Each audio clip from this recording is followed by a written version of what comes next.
Saya amati betul, SBY tidak memberikan pernyataan itu, memberikan dukungan. Andaikan dia memberikan SBY memberikan dukungan itu, saya kira dia bukan negarawan.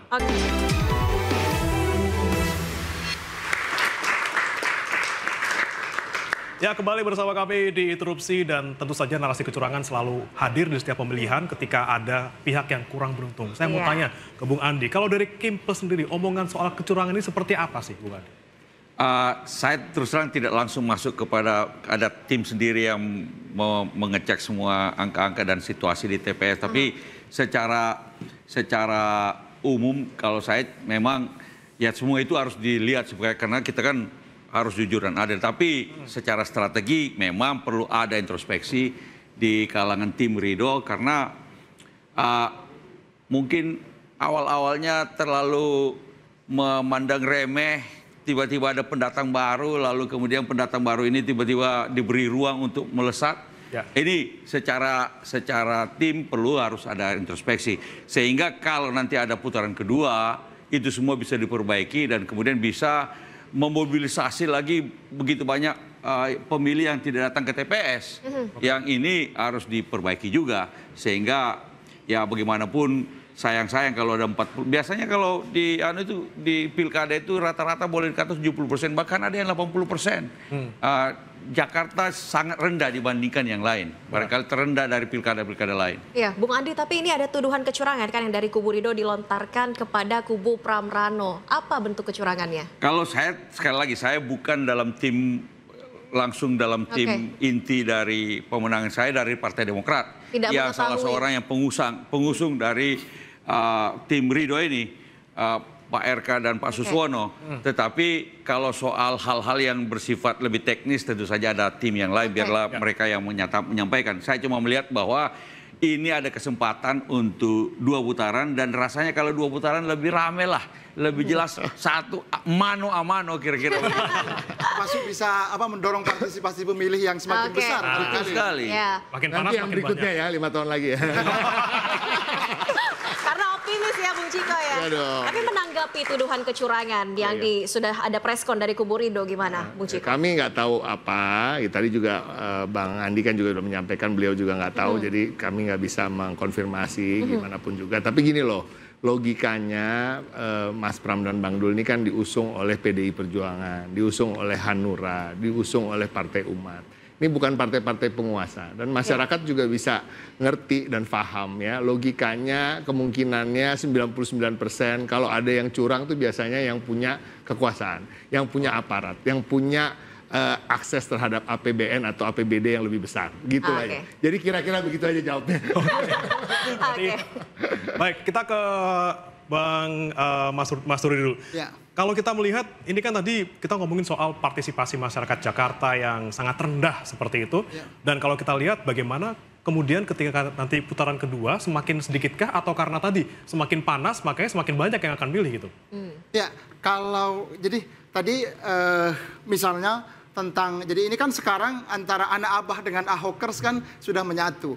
Kalau kita perhatikan kenyataan ini menggambarkan bahwa tadi ya memang pragmatisme politik itu ya kerap kali menjadi cara dan konsentrasi dari para kandidat ataupun politisi secara umum ya tadi untuk meraih kemenangan. Kita bisa membayangkan kalau ingatan kita misalnya kembali pada Pilkada 2017 di mana misalnya kohesi sosial masyarakat kita di Jakarta begitu retak, dan yang jadi korban siapa? Pemilih kita di Jakarta gitu.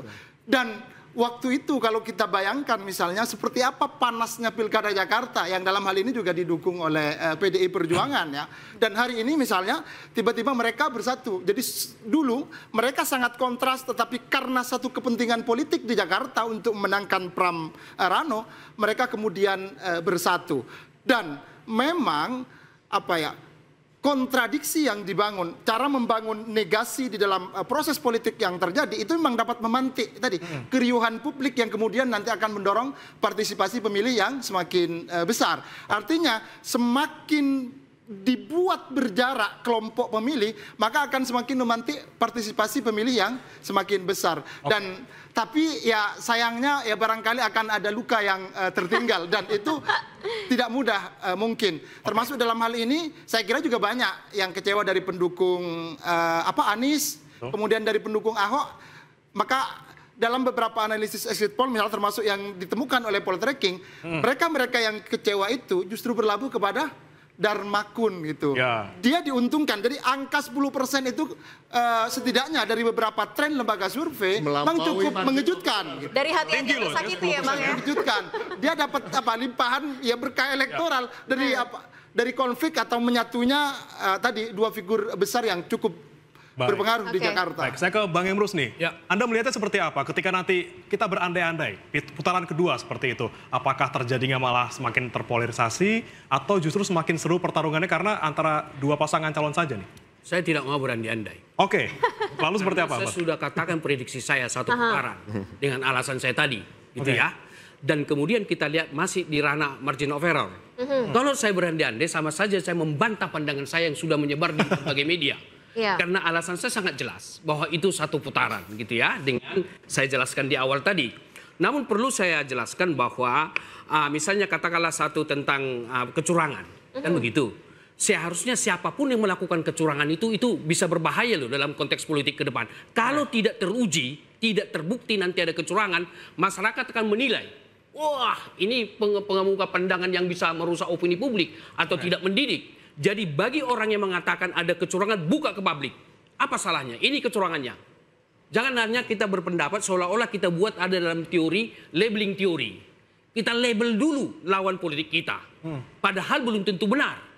Nah, jangan sekali-sekali kita mengutarakan sesuatu yang sifatnya melabeling kepada lawan politik kita. Padahal terus terang saya katakan, dasar daripada politik kita di Indonesia adalah Pancasila. Yaitu sila kedua dari Pancasila itu, yaitu kemanusiaan yang adil dan beradab. Beradabkah kita melabeling seseorang ada kecurangan? Tidak beradab itu. Kecuali ini yang kami temukan. Ada data begini, tunjukkan.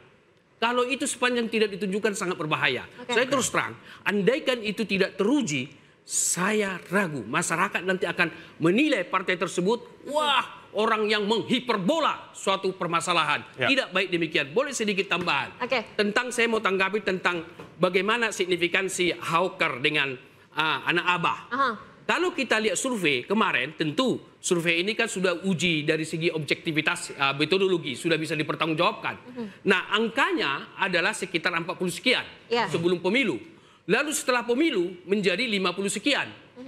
Berarti ada 6%. 3% daripada Ahoker gitu, dengan asumsi 3% dari Abah. Artinya ada pengaruh dibanding yang diberikan dukungan oleh presiden maupun mantan presiden. Tidak signifikan mendongkrak, tapi untung saya amati betul SBY tidak memberikan pernyataan itu, memberikan dukungan. Andaikan dia memberikan SBY memberikan dukungan itu, saya kira dia bukan negarawan. Bung Emrus, tahan kita ke Bung Mas Duri. Berarti endorsement Jokowi ke paslon Ridho ini tidak mengaruh dong di Jakarta?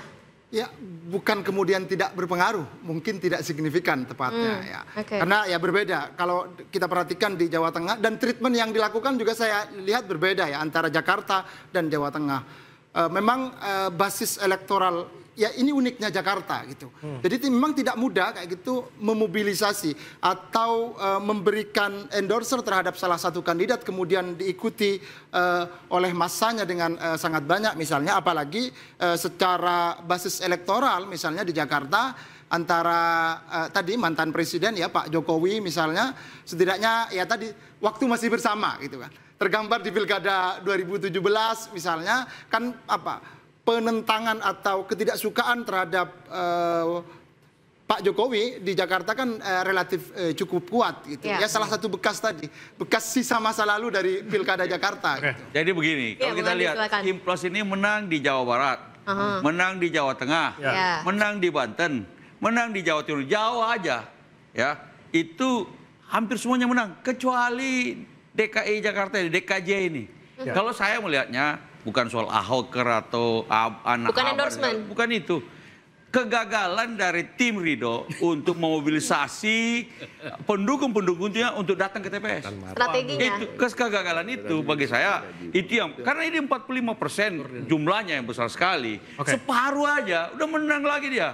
Cuma kegagalan memobilisasi pendukung Ridho untuk datang. Jangan sebagian pendukung Ridho itu mungkin sudah pikir pasti menang lah.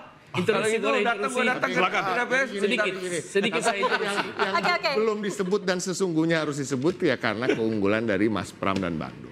Ya, kedua sosok inilah karena kalau di Jakarta ini masyarakatnya ini kan lebih terdidik daripada daerah-daerah lain dan tentunya lebih melihat sosok dan betul-betul mempelajari apa sih yang dia sampaikan itu. Dia bukan ujuk-ujuk hanya menunggu bansos, hanya menuju sembako murah, tapi artinya Mas Pram dan Bang Dul juga sosok-sosok yang ketika memperkenalkan diri di masyarakat sangat bisa. Oke, baik. Bung Emrus, kita tahan. Sudah mau ngomong juga tadi.